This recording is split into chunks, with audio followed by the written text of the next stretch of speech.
Tender क्या होता है? टेंडर को हिंदी में अपन बोलते हैं निविदा। क्या बोलते हैं? निविदा। यानी tender is a formal invitation issued by government body or organization inviting bids, offers from supplier, contractor to carry out specific work or supply goods, service at a quotation price. It is also called notice inviting tender, NIT। ठीक, इसको क्या बोलते हैं? NIT भी बोलते हैं। जब भी कोई ऑफर ऑफर दिया जाता है या कभी भी जैसे बोली लगती है, जब भी बोली लगती है तो उस समय टेंडर निकाला जाता है बोली के लिए भी। चलिए पढ़ते हैं टाइप ऑफ टेंडर्स। कितने प्रकार के होते हैं टेंडर्स? टेंडर होते हैं ओपन टेंडर। ओपन टेंडर में होता है एडवर्टाइज पब्लिकली, और इसको कोई भी बिड कर सकता है, कोई भी बोली लगा सकता है इस पे। इसको एडवर्टाइज किया जाता है पब्लिकली, यानी अखबारों में निकल जाता है, और इस पर बोली कोई भी लगा सकता है। ओपन टेंडर होता है। एक होता है लिमिटेड टेंडर, यानी ओनली सेलेक्टेड वेंडर इन्वाइटेड, इसमें कुछ सेलेक्टेड वेंडर्स होते हैं वही इन्वाइटेड होते हैं। उसके बाद होता है सिंगुलर टेंडर। सिंगल टेंडर, इसमें वन स्पेसिफिक पार्टी होती है, कुछ स्पेसिफिक पार्टी होती है वही पार्टिसिपेट करती है। उसके बाद आता है ग्लोबल टेंडर, यानी जो इंटरनेशनल बिडर्स होते हैं वो भी पार्टिसिपेट कर सकते हैं इसमें। इसके बाद आता है ई टेंडर। ई टेंडर में होता है ऑनलाइन या इलेक्ट्रॉनिक सबमिशन, यानी कई बार देखे होंगे आपने दारू के ठेकों में टेंडर यूज होता है, वो ऑनलाइन होता है आजकल, यानी उसमें बोली लगती है ऑनलाइन। उसके बाद आते हैं कंटेंट ऑफ टेंडर। इसको एक बार फिर से देख लेते हैं, रिवीजन हो जाएगा। Name and address of tendering authority, ये सबसे पहले होना चाहिए, नेम एंड एड्रेस, कौन जारी कर रहा है ये टेंडर। इसके बाद description of work goods required, description भी जरूरी है, क्या वर्क है, क्या गुड्स रिक्वायर्ड है। एस्टिमेट कॉस्ट एंड बजट, ये भी जरूरी है। अर्नेस्ट मनी डिपॉजिट, ये भी जरूरी है। Last day of submission, last day कब होगा ये भी जरूरी है। डेट ऑफ ओपनिंग टेंडर, उसकी डेट टेंडर की। एलिजिबिलिटी क्राइटेरिया फॉर बिल्डर्स, क्या क्या एलिजिबिलिटी होती है बिल्डर्स के लिए, अगर पार्टिसिपेट करना है तो क्या क्या एलिजिबिलिटी रहेगी। Where to obtain tender documents, ठीक है, ये भी जरूरी है। इसके बाद हम आगे बढ़ते हैं फॉर्मेट पे। तो टेंडर का फॉर्मेट क्या होता है? सबसे पहले आएगा जैसे फॉर्मेट नोटिस इनवाइटिंग टेंडर, यानी NIT। इसके बाद टेंडर का नंबर रहेगा, इसके बाद डेट रहेगा, इसके बाद जो भी सब्जेक्ट रहेगा या इसमें जो ब्रीफ में कुछ बता सकते हो आप।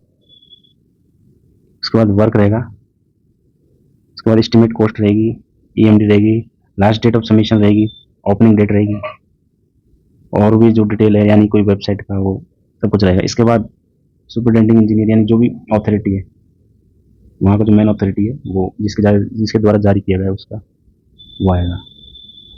इसके बाद देखते हैं अपन की टर्म्स। की टर्म्स में देखते हैं अर्नेस्ट मनी डिपॉजिट क्या होता है?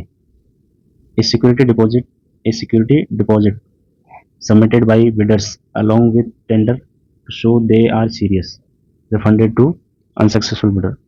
ये क्या होती है? सिक्योरिटी होती है, सिक्योरिटी डिपॉजिट होती है, तो जो कि बिडर्स के द्वारा यानी जो बोली लगाएगा उसके द्वारा जमा की जाती है, ताकि जो बिडर्स हों सीरियस बिडर्स को सेलेक्ट किया जा सके।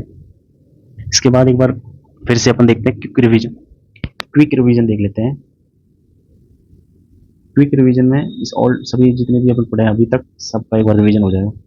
हिंदी में देख लेते हैं। हिंदी में ऑफिशियल लेटर को सरकारी पत्र बोलते हैं, डेमी ऑफिशियल को अर्ध सरकारी, सर्कुलर को परिपत्र बोलते हैं इसको, और नोटिस या सूचना टेंडर को निविदा बोलते हैं। इसके बाद पर्सन की बात करें तो ऑफिशियल में 3rd पर्सन यूज होगा, डेमी ऑफिशियल में 1st पर्सन, सर्कुलर में 3rd पर्सन, नोटिस में 3rd पर्सन और टेंडर में 3rd पर्सन। तो ध्यान रखना है 1st person only Demi official में यूज होगा। सैल्यूटेशन, इसमें सर और मैडम यूज करना है ऑफिशियल। डेमी ऑफिशियल में डियर यूज करना है, डियर के आगे नाम जो भी आप लगा सकते हो, डियर सोहन, जो भी आप नाम लगाओ। इसके बाद सर्कुलर में जरूरी नहीं है आप सर लिख भी सकते हैं, लेकिन जरूरी भी नहीं है। इसमें नोटिस में कोई नहीं आता, इसमें सैल्यूटेशन आता ही नहीं है, टेंडर में भी सैल्यूटेशन नहीं आता, सर्कुलर में भी कोई जरूरी नहीं है लगा सकते। क्लोजिंग में योर फेथफुली, ऑफिशियल लेटर में हमेशा क्या आता है? Your faithfully. डेमी ऑफिशियल में योर सिंसियरली, सर्कुलर में क्या आएगा? बाय ऑर्डर, ये किसके द्वारा जारी किया गया है, और नोटिस में आएगा नेम प्लस डेजिग्नेशन, और टेंडर में आएगा नेम प्लस डेजिग्नेशन। इन टेंडर नोटिस में नेम और डेजिग्नेशन आएगा, सर्कुलर में बाय ऑर्डर आएगा, इसके बाद है रिसिपेंट। रिसिपेंट में one order, one department officer, ठीक है। डेमी ऑफिशियल में वन ऑफिसर, ये तो वन एक डिपार्टमेंट के लिए होता है। ऑफिशियल में तो एक डिपार्टमेंट या ऑफिस के लिए होता है, ये एक ऑफिसर के लिए होता है, यानी समान रैंक के अधिकारी के लिए। Circular at once, many at once. Circular तो एक साथ सभी को, बहुत सारों को एक साथ जारी करने के लिए, यानी कोई इन्फॉर्मेशन या अनाउंसमेंट पहुंचाने के लिए यूज होता है। स्पेसिफिक ग्रुप, यानी नोटिस होता है, यानी जैसे किसी एक दफ्तर में कुछ स्पेसिफिक, यानी फाइनेंस डिपार्टमेंट के कर्मचारियों को सूचित करना है तो उसमें नोटिस दिया जाता है। ये कुछ स्पेसिफिक लोगों को पहुंचाने के लिए नोटिस, सभी को पहुंचाना हो तो सर्कुलर। इसके बाद टेंडर में होता है पब्लिक और सेलेक्ट, जो भी हो सकता है, पब्लिक भी हो सकता है, कई बार सेलेक्टेड भी होता है। इसके बाद रेफरेंस नंबर, इसमें कंपलसरी होता है ऑफिशियल में। डेमी ऑफिशियल में भी डेमी ऑफिशियल नंबर होता है, सर्कुलर में सर्कुलर नंबर होता है। इसमें ऑप्शनल होता है, नोटिस में जरूरी नहीं है। और इसमें एनआईटी नंबर होता है, यानी लगभग नंबर सब में होता है, लिख सकते हैं, बाकी नोटिस में कंपलसरी नहीं है। पर्पस, तो डेमी ऑफिशियल लेटर का पर्पस क्या होता है? फॉर्मल ऑफिस कम्युनिकेशन के लिए होता है, और डेमी ऑफिशियल होता है पर्सनल अटेंशन के लिए। सर्कुलर, सर्कुलर में क्या होता है? मास इंफॉर्मेशन या ऑर्डर के लिए यूज होता है। और नोटिस होता है अनाउंसमेंट के लिए, कोई भी अनाउंसमेंट करने के लिए। इसके बाद टेंडर, ये बिड्स इन्वाइट करने के लिए होता है, यानी कि बोली लगाने के लिए, जो भी बोली लगाएगा उसको इन्वाइट करने के लिए। डिस्प्ले, डिस्प्ले में क्या होता है? ये फील्ड एंड सेंड, ये भेजा जाता है, ये भी भेजा जाता है। सेंड एंड डिस्ट्रीब्यूटेड, इसको डिस्ट्रीब्यूट भी किया जाता है, भेजा भी जाता है। बोर्ड एंड सेंड, बोर्ड पे कई बार, ये इंपॉर्टेंट ध्यान रखना, नोटिस बोर्ड पे भी लगाया जाता है, कई बार सेंड भी किया जाता है। और ये एडवर्टाइज किया जाता है, सेंड टेंडर जो होता है एडवर्टाइज किया जाता है न्यूज़पेपर वगैरह इसमें। इसके बाद देखते हैं पीवाईक्यू। पीवाईक्यू, चलिए स्टार्ट करते हैं। पीवाईक्यू, प्रीवियस ईयर क्वेश्चंस, जो कई एग्जाम से पूछे गए हैं, बहुत इंपॉर्टेंट क्वेश्चंस हैं ये। और ये आपने अगर क्लास देख ली तो मुझे लगता है कि इसके बाद एक भी क्वेश्चन नहीं जाएगा, अगर आपने सही से ये देखी हो क्लास। चलिए पहले क्वेश्चन पे आते हैं अपन। पहला क्वेश्चन है जो कि RSP 2021 में आया हुआ है। Which of the following is used as the compulsory complimentary close in an official letter written by government officer? बताइए ऑप्शन कौन सा होगा इसमें? Your truly, your faithfully, with regards या योर सिंसियरली, कौन सा होगा? यहाँ आपको जैसे दिख रहा है, आपको पता भी है, ऑफिशियल लेटर में कॉम्प्लीमेंट्री क्लोज योर फेथफुली होता है। Official letter use your faithfully, not sincerely और नॉट ट्रूली, ये दोनों चीज़ें नहीं आएंगी। ये हमेशा ध्यान रखना है कि दोनों चीज़ें क्या है, नहीं आएंगी। चलिए आगे बढ़ते हैं। सेकंड क्वेश्चन, दूसरे क्वेश्चन पर आते हैं। ये आया हुआ है अपना RSP 2021 में, ये भी है इसमें। A demi official letter is written dash person, किस पर्सन में लिखा जाता है डेमी ऑफिशियल? अभी बताया था मैंने, फर्स्ट पर्सन में। Demi official letter is used, demi official letter use first person like I to give a personal touch with seeking action from a coequal और सुपीरियर ऑफिशियल, ठीक है। इसके बाद आता है तीसरा question. Which of the following statement about demi official letter is not correct? कौन सी करेक्ट नहीं है?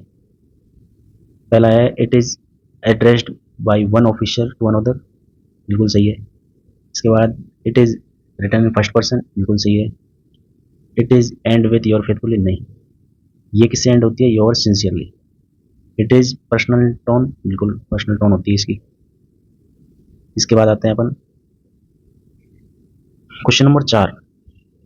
इन a official government letter the body is generally written in active voice first person, किसकी बात कर रहे हैं? ऑफिशियल गवर्नमेंट लेटर की बात कर रहे हैं। तो इसमें जो बॉडी होती है जनरली किस में लिखी जाती है, बताना है आपको। एक्टिव फर्स्ट पर्सन, नहीं। इसके बाद एक्टिव वॉइस सेकंड पर्सन, नहीं। एक्टिव वॉइस थर्ड पर्सन, बिल्कुल नहीं। जैसा कि अपन ने पढ़ा था, passive voice third person. Official letter use passive plus third person, ये ध्यान रखना है। It is requested that, it is inform that, ये हमेशा यूज होता है इसमें। ऑफिशियल गवर्नमेंट लेटर में इट इज का यूज होता है, यानी थर्ड पर्सन। पैसिव वॉइस भी आएगा इसमें। इसके बाद आते हैं अपन फिफ्थ क्वेश्चन पे। A circular is issued when, कब इश्यूड किया जाता है circular? One official write to another personally, नहीं। A senior writes to a junior on a singular matter, नहीं। The same information is to be conveyed to a large number of people, बिल्कुल सही। Large number of people, अगर large number of peoples को convey करना है तो circular होगा, ठीक है। सर्कुलर क्या होता है? कम्युनिकेशन। इसके बाद आते हैं question number 6, which of the following is not a feature of notice? Notice का कौन सा फीचर नहीं है? It is inform a specific group, ये तो सही है। It is inform a specific group, बिल्कुल। नोटिस तो स्पेसिफिक ग्रुप को ही दिया जाता है। It answers the 5 WS what, when, where, who, why, बिल्कुल ये भी सही है, ये भी सही है। Word notice must be appear on top, बिल्कुल सही है। लेकिन it is written in first person, ना, बिल्कुल गलत। It is written in first person, ये बिल्कुल गलत, क्योंकि इसमें थर्ड पर्सन यूज किया जाता है। अगला क्वेश्चन है 7, EMD is a tender notice stand for, ये तो अभी बताया था, अर्नेस्ट मनी डिपॉजिट, यानी जो paid by bidders to show seriousness, refunded and unsuccessful bidders, ठीक है, बाद में रिफंड भी कर दी जाती है। इसके बाद है question number 8, which of the following, which type of letter begin with dear Sharma ji and end with your sincerely? तो ये किस में होता है? डेमी ऑफिशियल में, ये तो पता ही था आपको।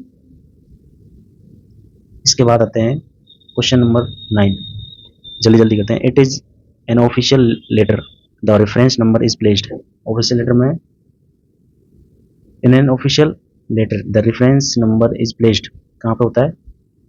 जैसा कि अपन ने पढ़ रखा है, at the top left corner before the date, top left corner पे होता है।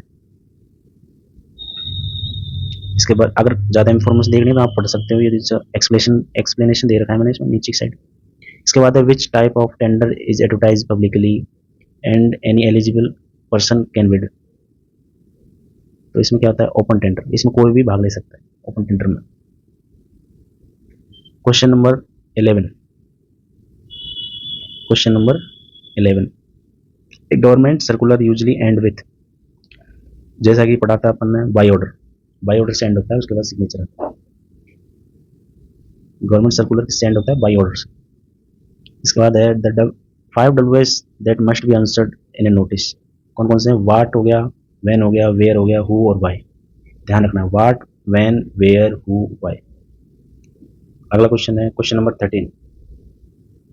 क्वेश्चन नंबर 13 में जैसा कि देखते हैं अपन, which of the following is the main purpose of writing demi official, क्या पर्पस क्या होता है डेमी ऑफिशियल का? तो ये होता है to seek personal attention of a fellow official, ये तो पता ही आपने पढ़ा था। अगला है 14 question, match the following Demi official, Demi official, circular और नोटिस, इनको मैच करना है।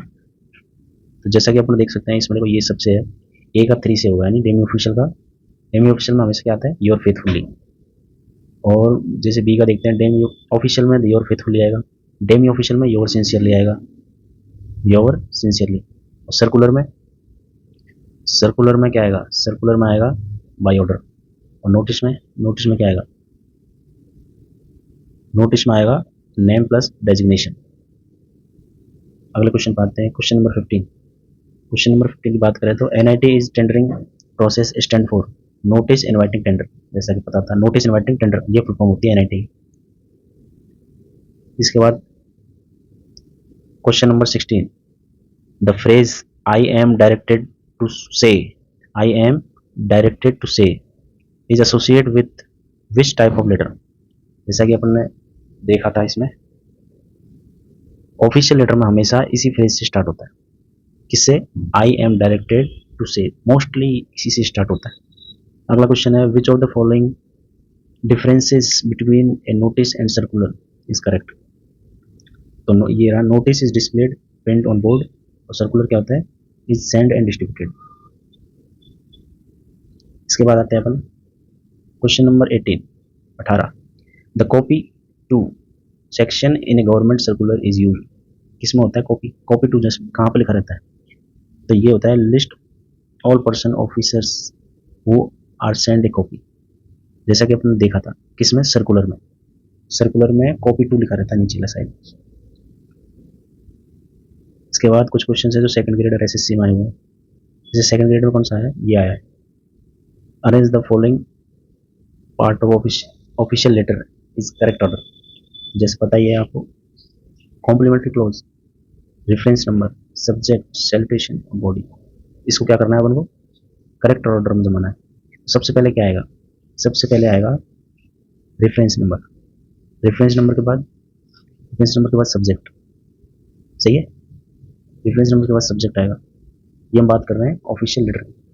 रेफरेंस नंबर, सब्जेक्ट, हालांकि एड्रेस भी आएगा, लेकिन एड्रेस का भी इसमें कुछ दे रखा नहीं है, तो अपन क्या करेंगे, पहले जो इसमें दे रखा है उसके क्रम के अनुसार जमाएंगे। रेफरेंस नंबर, उसके बाद सब्जेक्ट, और सब्जेक्ट के बाद सैल्यूटेशन, सैल्यूटेशन के बाद बॉडी आएगी, और बॉडी के बाद कॉम्प्लीमेंट्री क्लोज आएगा। ये हम ऑप्शंस के अकॉर्डिंग देख रहे हैं, बाकी और भी चीज़ आती है। जैसे कि सबसे पहले रेफरेंस नंबर आएगा, डेट आएगी, फिर फ्रॉम और टू जो भी जहाँ से भी लिख रहे हैं, जिसके लिए भी लिख रहे हैं, सब्जेक्ट आएगी, सैल्यूटेशन आएगा, बॉडी आएगी, फिर कॉम्प्लीमेंट्री क्लोज आएगा, और उसके बाद सिग्नेचर आएगा। ठीक है, इसके बाद अपन आते हैं क्वेश्चन नंबर 20। क्वेश्चन नंबर 20 में देखते हैं अपन, a demi official letter can be written by an officer to. किसको किसको लिखा जाएगा? ये equal and superior rank officer. समझ गए? इसके बाद है question 21, which of the following is not typically found in a office inviting tender. Which of the following is not typically found in notice inviting tender. यानी NIT में ये नहीं होता। क्या नहीं होता? ये नहीं होता। Name of the winning bidder, winning bidder का नेम थोड़ी होता है। क्या क्या होता है? एस्टिमेट कॉस्ट ऑफ वर्क होती है, लास्ट डेट ऑफ सबमिशन और बिड्स, ये भी होता है। Earnest amount deposit, earnest money deposit amount, ये भी बिल्कुल होता है। Next question, question number 22, which of the language register यानी tone appropriate for writing an official notice. What is the language registered in tone appropriate for writing an official letter? कौन सा use होगा? पहले ही बताया था, फॉर्मल, थर्ड पर्सन, ब्रीफ होगा, clear होगा, ये तो पहले देख रहे थे आप। इसके बाद है question number 23, which of the following correctly distinguish an official letter from a demi official letter. कौन सा होगा ये? Demi official letter use your faithfully, लेकिन official letter use your faithfully, लेकिन डेमी ऑफिशियल में क्या आता है? Your sincerely. डेमी ऑफिशियल में आएगा योर सिंसियरली। चलिए नेक्स्ट क्वेश्चन पढ़ते हैं। नेक्स्ट क्वेश्चन है क्वेश्चन नंबर 24। नेक्स्ट क्वेश्चन है क्वेश्चन नंबर 24।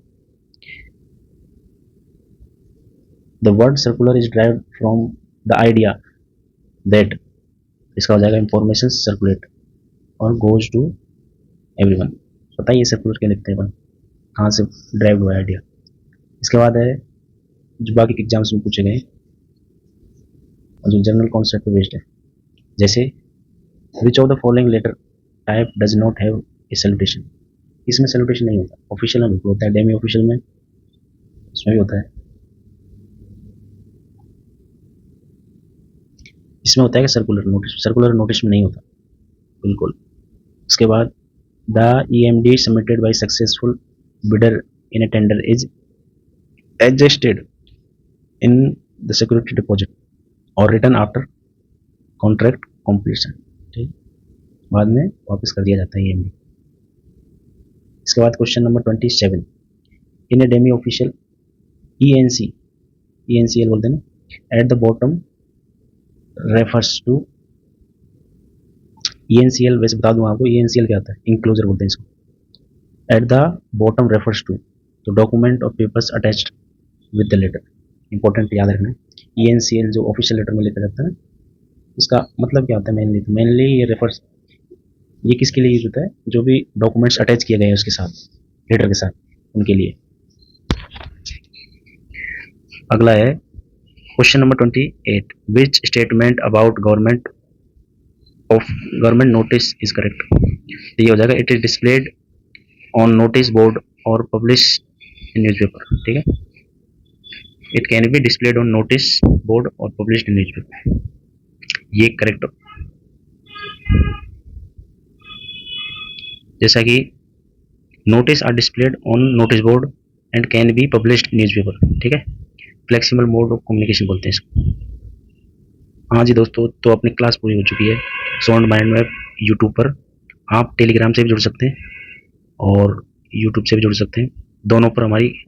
टेलीग्राम पर जुड़ोगे तो आपको बहुत अच्छे नोट्स मिल जाएंगे और डिटेल्ड नोट्स जो कि एग्जाम स्पेसिफिक सब अकॉर्डिंग टू टॉपिक नोट्स मिल जाएंगे आपको। और यूट्यूब पे आपको वीडियोज़ आती रहेंगी टाइम टाइम। सब्सक्राइब जरूर करना है ताकि और वीडियो डाल सकें। अगर आप टेस्ट देना चाहते हो तो टेलीग्राम पर जाओ, वहाँ पे लिंक दे रखा है, लिंक पे क्लिक करो और फ्री टेस्ट दे सकते हो आप। ऐप में ऐप है वहाँ पे अपना, उसमें आप फ्री टेस्ट दे सकते हो इंग्लिश का। अभी के लिए इंग्लिश का दे रखा है, उसके बाद आप बाकी सब्जेक्ट्स का भी करेंगे और उसी में नोट्स भी आप करेंगे। लेकिन अभी के फिलहाल के लिए इंग्लिश ग्रामर का टेस्ट दे सकते हो, जिसमें अभी तक क्या हुए सारे PYQs हैं। ठीक है, नमस्कार दोस्तों, आज के लिए बस इतना ही। अगले क्लास में फिर मिलेंगे। एक बार आप कमेंट करना अगला टॉपिक कौन सा चाहते हो आप।